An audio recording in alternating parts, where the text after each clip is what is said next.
Welcome to my channel, Sober Warrior. If I look orange, it's because of the lights. I don't actually look orange. If you meet me in real life, I'm a pretty nice cream color. Yeah. And I'm sorry. So let's just get started. I have attempted to work on the lighting and move it around several times. And if I keep doing it, I will probably never make this video. So you know what? I'm gonna be orange, Oompa Loompa all day. I'm all for it. Please don't hate, because I'm telling you that I tried. I really did. Okay, good vibes, me and my family. It's like really all I need in my life. Good vibes, me and my family. Also my closest friends who are hidden, they're over there somewhere. Okay, enough about me and my friends and my family and good vibes. So let's just jump right into the video. I'm gonna take it all the way back to the beginning. I was adopted. Well, I guess that isn't all the way back to the beginning. What are you saying, Jess? I was born on December 14th, 1986 to my mother, Elizabeth, and my father, Jacob. At the age of 7, I was put into foster care and was placed in one home.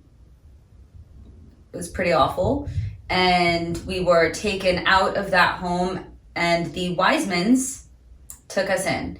And I lived with them for 7 years before they adopted my 3 sisters and I. And we had a troubled sister. My sister was removed from the home. Everything changed. I created a story that family wasn't real. That if you could abandon your child, I could be next.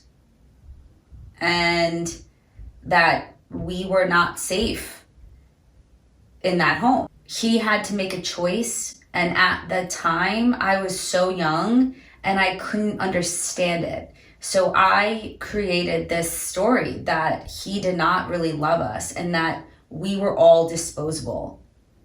And it really, it closed me off to the idea of love. I convinced myself that love wasn't real, that I was disposable, and that I needed to protect myself.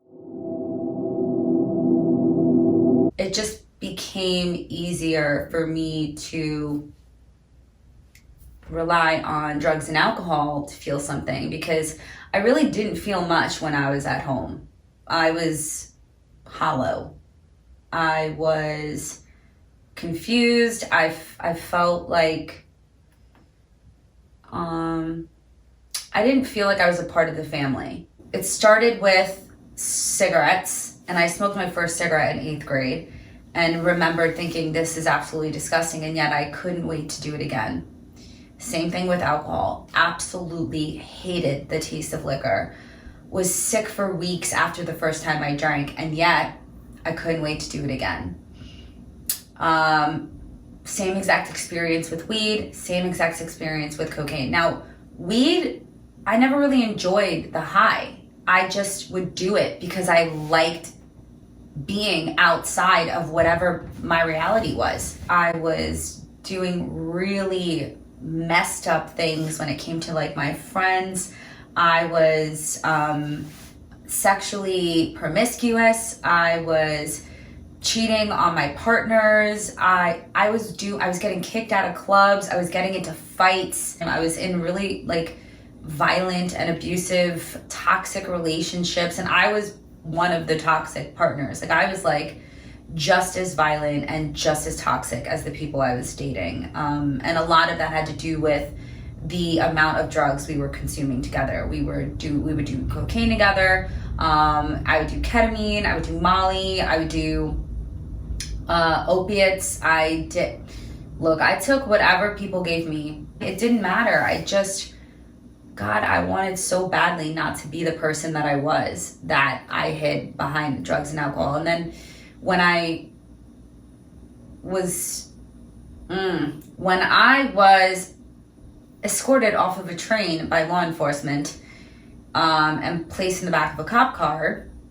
That was my wake-up call. And I've shared this story with my best friend Kafele, and I truly believe that I'm not even religious, but somebody was watching over me, because I had the same experience where somebody I was interacting with at a really low point in my life said to me, "This is not where you belong."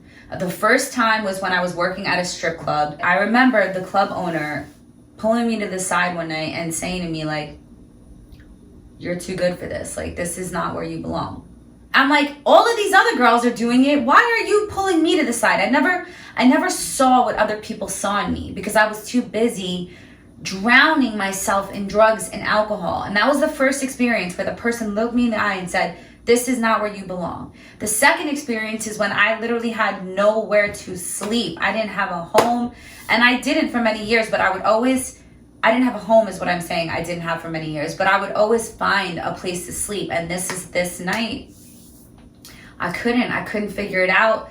And I was a mess. I tried to break into a car, this like abandoned van, and I ended up getting in through like a window and like just crawling into the middle of this van and shaking and shivering and just like crying, like screaming, crying. Like I was being attacked. It was like, really awful experience and feeling. And I did not want to sleep in that van. And I like saw a cop car, went up to this cop and like begged him to let me go to the precinct to like stay there so I'd have somewhere to be that night.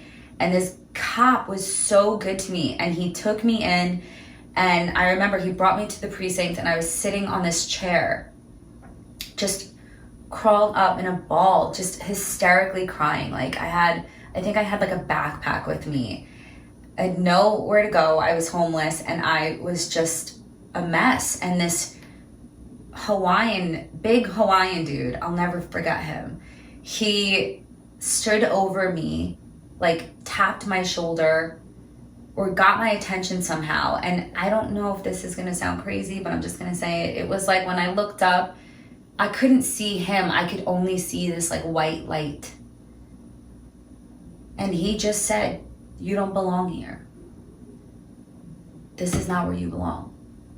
And I was like, "Who are you?" Like I was probably also exhausted and dehydrated and hungry and all these other things. But I just remember him saying that, and then him asking me like how I ended up here, if there was any way that he could help me. And he did end up helping me connect with some person. It's a whole story. I could tell that story another thing, but he did end up helping me. And then the last and final experience where somebody looked me in the eye and said, "You don't belong here," was the day that I was escorted off the train by cops in handcuffs and told that I was a suspect in a stabbing. And I remember being in the back seat of that car, and I was explaining to the officer in the passenger seat. I said, "I didn't do this. This is insane. Like he's crazy. He's making it up because I tried to end the relationship." And I ended up talking to him, and the more and more I talked, I think the more he listened, and he looked at me and he said, "You don't belong here. This isn't where you belong." And it fucking hit me. Someone has been trying to tell me this all along.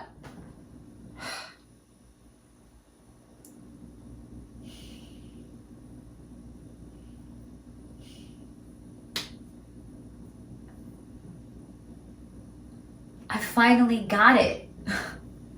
It took 15 fucking years, but I finally got it. That is not where I belonged. It never was.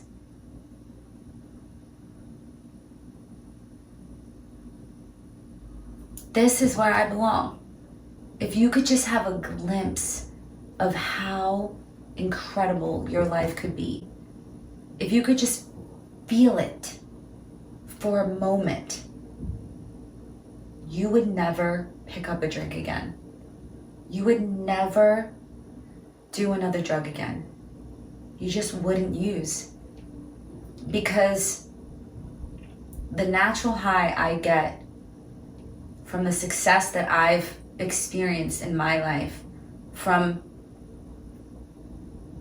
maintaining my sobriety, it's a feeling that only once you get to the other side, you'll be able to understand. There's no going back. You deserve to experience this life, and you can. You just have to believe it. You have to commit. You have to work. Honey, you have to work. You will have to work for it. It is not going to be easy, but I promise you the rewards are so worth all of the hard work that you will have to put in. Man, make a beautiful life. Thank you so much for watching this video. I feel like I'm being so weird right now. I'm sorry. This is it. This is me right now. I feel like I'm just gonna cry for like 20 minutes after I say goodbye because I just feel so good. I feel so good. I just feel so blessed, and I feel so lucky, and I want everyone to be able to experience this feeling.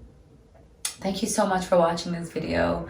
I hope that it inspires you and it motivates you to take action and to change your life. And I'm going to keep making videos because I want this for you more than anything.